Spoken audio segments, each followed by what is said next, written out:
Qatar की एक court ने भारतीय नौसेना के 8 पूर्व अधिकारियों को मौत की सजा सुनाई है। हालांकि इस पूरे मामले पर भारत सरकार ने दखल देते हुए कहा है कि नौसेना के पूर्व अफसरों की रिहाई सुनिश्चित करने के लिए सभी कानूनी विकल्पों की तलाश की जा रही है। साथ ही विदेश मंत्रालय ने यह भी कहा है कि नौसेना के इन 8 अफसरों को हर मदद मुहैया कराने को तैयार है। हालांकि ये पहला मामला नहीं है जब इस तरीके से कतर में किसी दूसरे देश के नागरिकों को मौत की सज़ा सुनाई गई हो। इससे पहले भी एक ऐसा ही मामला सामने आया था तकरीबन आज से करीब 9 साल पहले।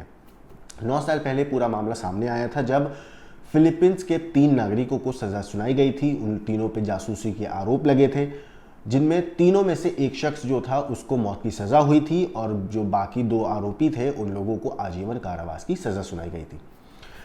जिस शख्स को मौत की सज़ा सुनाई गई थी वो शख्स कतर जनरल पेट्रोलियम में सुपरवाइज़र के रूप में तैनात था, जबकि जो बाकी 2 आरोपी थे वो एयरफोर्स के लिए काम कर रहे थे। कतर के सुरक्षा बलों ने फिलीपींस के इन तीनों आरोपियों को पकड़ा था और इन पर जासूसी करने के आरोप लगाए गए थे। दोहा स्थित एक अदालत में कोर्ट में कहा गया था कि कतर वायुसेना के लिए काम करने वाले दोनों जो फिलिपीनी नागरिक थे वो दोनों कतर पेट्रोलियम में काम करने वाले शख्स को, जो तीसरा शख्स था, उसको एयरफोर्स की जानकारी वहाँ पे पहुँचा रहे थे और जो शख्स कतर पेट्रोलियम के लिए काम कर रहा था वो शख्स वो जानकारी फिलीपींस की सरकार तक पहुँचा रहा था और वो शख्स इस चीज़ के वहाँ से पैसे ले रहा था। ये मामला राष्ट्रीय सुरक्षा से जुड़ा है। कतर कोर्ट में ये भी कहा गया था। कोर्ट ने इस मामले में जनरल पेट्रोलियम के लिए काम करने वाले आरोपी को मौत की सज़ा सुनाई थी, लेकिन बाद में इस मामले में अपील की गई। लिहाजा कोर्ट ने सज़ा कम कर दी और उसके बाद उसको मौत की सज़ा हुई थी उसकी सज़ा कम करके अपील के बाद उसको आजीवन कारावास की सज़ा में तब्दील कर दिया गया था।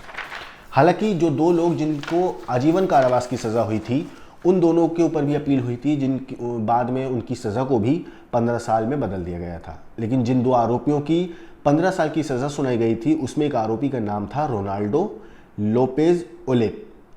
इस फैसले के बाद कतर में फिलीपींस के राजदूत ने यह भी कहा था कि सज़ा में कटौती का वो स्वागत करते हैं, लेकिन आगे अपील की जा सकती है। हालांकि बाद में उनकी तरफ से, या यूँ कहूँ कि उनकी सरकार की तरफ से या उनके देश की तरफ से कोई भी अपील नहीं की गई थी।